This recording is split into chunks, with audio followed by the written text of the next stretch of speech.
Hello everyone, I'm Abner Daniel from D-Crime. Today we will follow a case of a kind and positive woman faced a horrific attack on Halloween night, resulting in her and her unborn child's death.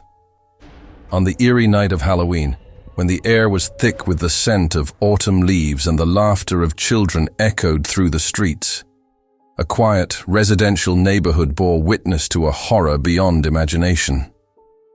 It was a night that would forever stain the memories of those who dared to remember as the tranquility of the evening shattered into a nightmare of bloodshed and terror. In the heart of this unsuspecting community, a woman named Doreen Herbert found herself thrust into a chilling tale of betrayal, revenge, and unspeakable brutality. This is the unbelievable story of Doreen Herbert, where even horror movies pale in comparison to the horrifying truth that unfolded on that fateful Halloween night. So, how does that horror story unfold? Watch the video below to find out. Doreen Herbert was born on November 29, 1952, in California, and grew up in a very large family of 5 children. Doreen was a kind, positive person who always sought to help others. Since her school years, she decided to pursue a career that would allow her to help people. So after college, she moved to San Francisco and started working as a physiotherapist. Doreen also dreamed of creating her own big family, and soon the opportunity presented itself. At the age of 24, she met a man named Michael Dennis. He worked at a manufactory near Doreen's clinic, and soon the couple began dating. A few months later, they decided to get married, and in 1976, their son Paul was born. Initially, Michael and Doreen were happy together, but after the birth of their child, their relationship started to deteriorate.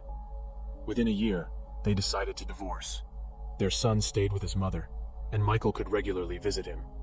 Despite all this, they maintained normal relationship. A year later, Doreen met a man named Charles. They began dating, got married, and decided to move to San Jose, settling in a quiet residential area. In 1979, their daughter Diana was born. Charles, like his wife, dreamed of having a big family. He raised her son and was overjoyed at the arrival of their daughter. However, tragedy struck the family in February 1980. 4-year-old Paul climbed over the fence around their pool and fell into the water. Doreen, who was at home at the time, noticed it too late. She pulled her son out of the water and called for an ambulance. They took the child to the hospital, and he was connected to a life support machine. But after 10 days, the doctors concluded that there was no chance of survival. The decision was made to disconnect him from the machine. Doreen was devastated and broken. She couldn't stop blaming herself, even though the police investigation showed it wasn't her fault. Nevertheless, the woman continued to live, and her little daughter helped her cope with this tragedy. 4 years after the tragic events, something good finally happened with the family. Doreen and Charles had been trying to have another child for a long time, but unfortunately, pregnancy had been interrupted twice. Eventually, Doreen became pregnant again, and this time, everything was going well. The couple was expecting the arrival of a boy scheduled to be born in early November. Just a few days before Doreen was supposed to go to the hospital, the family decided to participate in Halloween activities. It was the evening of October 31st. All neighbors decorated their homes, handed out candies, and went trick-or-treating with their children in the neighborhood. Diana, who was 4 at the time, really wanted to join in, and her parents couldn't refuse. Despite Doreen being 9 months pregnant, she went trick-or-treating with her daughter, while Charles stayed home, handing out candies to other kids. The mother and daughter returned home shortly before 9 p.m. Charles informed his wife that they were running out of candies, and he planned to drive to the nearest store to refill their supplies, because he didn't want to leave the neighborhood kids without treats. He left the house around 8:50 p.m. and returned approximately 15 minutes later. Approaching the house, he noticed the front door was slightly ajar, which struck him as odd. However, what awaited him inside was a genuine nightmare. Upon entering, he discovered his wife lying in the corridor on the floor, surrounded by a substantial amount of blood. Doreen showed no signs of life, and Charles immediately called 911. Soon he noticed that in the living room lay the body of their unborn child. The man was in a deep state of shock, unable to believe what he was witnessing. At some point, the thought crossed his mind that Doreen might have had a miscarriage, but he quickly realized it was much worse. Next to the child lay a human hand. Charles immediately understood it belonged to Doreen. Realizing that someone had attacked his family, he began searching for his daughter, fearing that something might have happened to her as well. There was so much blood on the floor that the man even slipped and fell while running through the house. Fortunately, the girl was alive. She was hiding behind the sofa in the living room. When the ambulance arrived, paramedics found a weak pulse in Doreen and rushed her to the hospital. Unfortunately, they couldn't save her, and she passed away in the ambulance. Her child also did not survive. Besides being removed from the woman's womb, the unknown assailant inflicted numerous blows on the baby. Medical experts examined Doreen's body and concluded that she had been struck numerous times with a long, sharp object resembling a sword or machete. Meanwhile, the police investigated the house, which resembled a scene from a horrific horror movie. Later, several officers sought psychological help, as even they couldn't cope with what they had witnessed. Blood was everywhere, on the floor, walls, and even the ceiling. Investigators examined the entire house but didn't find the perpetrator or any clues. Outside the house, police saw bloody footprints on the sidewalk. They stopped in the middle of the road, leading investigators to believe the killer had gotten into a car at that spot. Soon, officers discovered another clue. On the lawn in front of the house, there was a wolf mask covered in blood. They speculated that it might belong to the killer, as Charles stated they never owned such a mask. The evidence was sent to the laboratory, and police tried to talk to Diana. The girl was in complete shock, but she was the sole witness to what happened and potentially could help identify the assailant. Diana told them that shortly after her father left for the store, someone knocked on their door. Doreen went to answer and saw a man in a wolf mask holding a long blade. He told her, "I'm going to kill you now." After that, the woman screamed at her daughter to run out of the house, and the girl hid behind the sofa. Diana couldn't recall what happened next to the moment when her father found her. She also couldn't help the police identify the attacker, as he was wearing a wolf mask. Initially, investigators considered the victim's husband as a suspect. They found it suspicious how his trip to the store coincided with the arrival of the killer, as Doreen was attacked just minutes after her husband left home. When Charles returned, he stepped on blood multiple times, even falling and getting covered in it. Police didn't rule out the possibility that he might have done this intentionally to have an excuse for the blood on his clothes. However, detectives quickly found several inconsistencies in this theory. Firstly, Charles's shoes clearly didn't match those that left bloody footprints on the street. Secondly, the killer likely got into a car parked on the road in front of the house, but there were no blood traces found in Charles's vehicle, nor a different pair of shoes. Police went to the store Charles visited and spoke to the staff member. He confirmed that Charles did buy candies from him that evening, indicating he didn't have time to commit the murder. Surveillance footage from the store also supported this alibi, so detectives temporarily stopped considering him the prime suspect and asked Charles if he had anyone in mind who might wish harm to his family. And the men immediately pointed to Doreen's ex-husband, Michael. According to Charles initially, Michael maintained a normal relationship with his ex-wife, but everything changed after the death of their son, who drowned in the pool. Michael blamed Doreen, believing she deliberately killed the boy to cut all connections with him.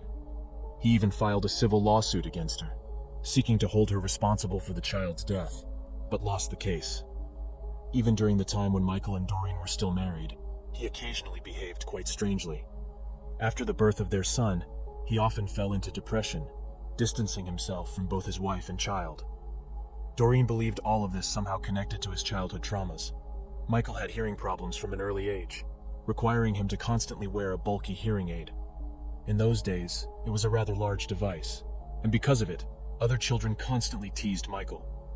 All of this led to the man growing up introverted, practically having no friends, and avoiding interaction with women. Despite seemingly leaving these issues behind after meeting Doreen, Michael couldn't shake off his old problems completely. This became one of the main reasons for the couple's decision to divorce.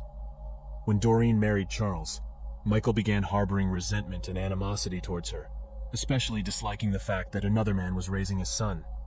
These feelings intensified after Paul's death, and he started genuinely hating his ex-wife. Michael also lost his job, where he had spent most of his adult life. This factor also had some negative affect on him. After hearing all of this, the detectives decided to go to the man's house and talk to him. Charles's account was clearly insufficient to make Michael the prime suspect, but since he lived only 2 miles from Doreen's house, they decided to pay him a visit right away. Officers arrived at his home around midnight and saw the pickup truck parked near the garage. They shined a flashlight inside and saw something resembling blood on the steering wheel and keys. Afterward, they knocked on the door, but nobody answered. The lights were on, and officers could hear water running inside the house, leading them to suspect that the man might be disposing of evidence or cleaning blood-stained clothes. So they continued knocking.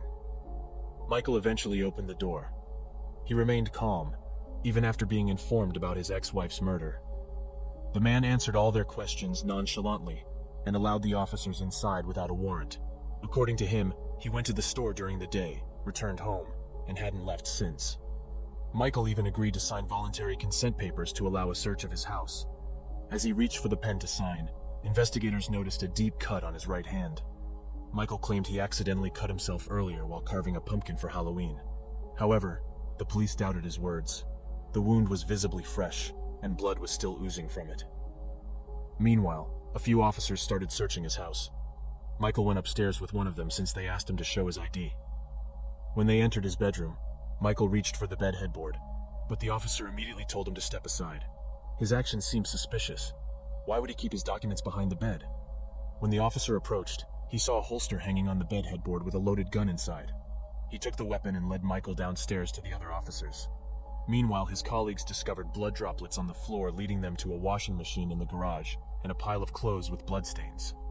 This was sufficient for an arrest, and they took the man into custody.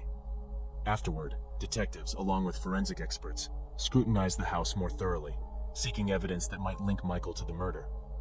The analysis of the blood would take a few days, and meanwhile the police found some new gruesome discoveries. At first, they uncovered an empty box for a machete with an 18-inch blade. Medical experts confirmed that this model perfectly matched the wounds on Doreen's body.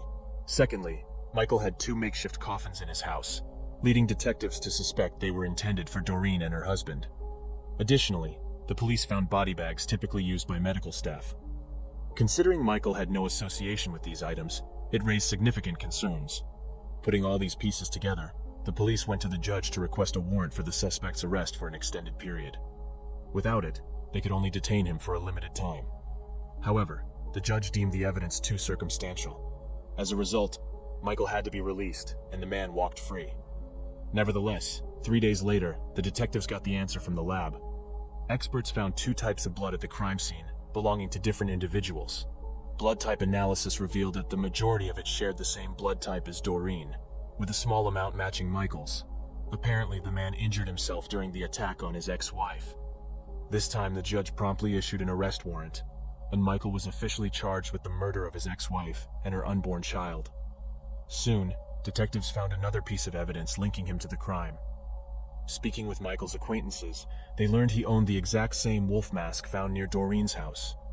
On the previous Halloween, he wore it to a party, and police even discovered a photo of Michael wearing the mask. To eliminate any doubts, they found in his home the exact clothing he wore in that photo. But the story of the mask didn't end there. To further strengthen the case, police interviewed all of Doreen's neighbors about that evening. It turned out that children going door to door for candy saw an adult man wearing a wolf mask standing across the street from the victim's house, staring at it. Notably, they spotted him around 7 p.m., 2 hours before the murder. Michael's trial began in July 1988, 4 years after the murder. Initially, he pleaded guilty, but later changed his plea. He didn't deny committing the murder, but claimed innocence due to mental health issues. The psychologist assigned to him concluded that he indeed had serious mental problems. Michael told him that he snapped because of Halloween. Witnessing other kids joyfully trick-or-treating reminded him of Paul's death, triggering his breakdown. According to Michael, he went to Doreen's house with a machete on that evening. When she opened the door, he said, "You killed my son," and added that he intended to murder her. She immediately recognized the man behind the mask, screamed for her daughter to run, and in the next second, Michael attacked her. He insisted that he was unaware of Doreen's pregnancy, a claim that seemed hard to believe. Standing at just 4'11" feet tall, all her friends insisted it was impossible not to notice her pregnancy. Before the tragedy, they even joked that because of her belly, Doreen had become broader than taller. The prosecution argued that the man was fully aware of his actions and had planned the crime in advance. During the investigation, detectives discovered he had told friends about his desire to kill his ex-wife and her husband, then dispose of their bodies in the bay. Given that they found 2 coffins and body bags in his home, the prosecution suggested he intended to carry out this plan, but changed his mind for some reason. Perhaps he panicked or feared staying in the house too long, thinking he might get caught. Doreen's daughter Diana also testified at the trial. At that time, she was 9 years old and still vividly remembered what happened. Charles didn't want his daughter to go through such a traumatic experience, but she was the only witness. The trial spanned a year, and in the end, the man was found guilty of murdering Doreen and her child. Michael was sentenced to death, but while he awaited execution, California imposed a moratorium on the death penalty. As a result, Michael remains behind bars to this day, and his sentence is unlikely to be carried out anytime soon. Many years later, Diana revealed that this murder haunted her throughout her life, never allowing her to forget that horror for a moment. Eventually, she decided to forgive Michael and try to leave it all in the past, fearing she might lose her sanity otherwise. Alright guys, thank you for watching. If you enjoyed my video, please share your thoughts on this story, and don't forget to like and subscribe to the channel. Your support means a lot to me. Thank you.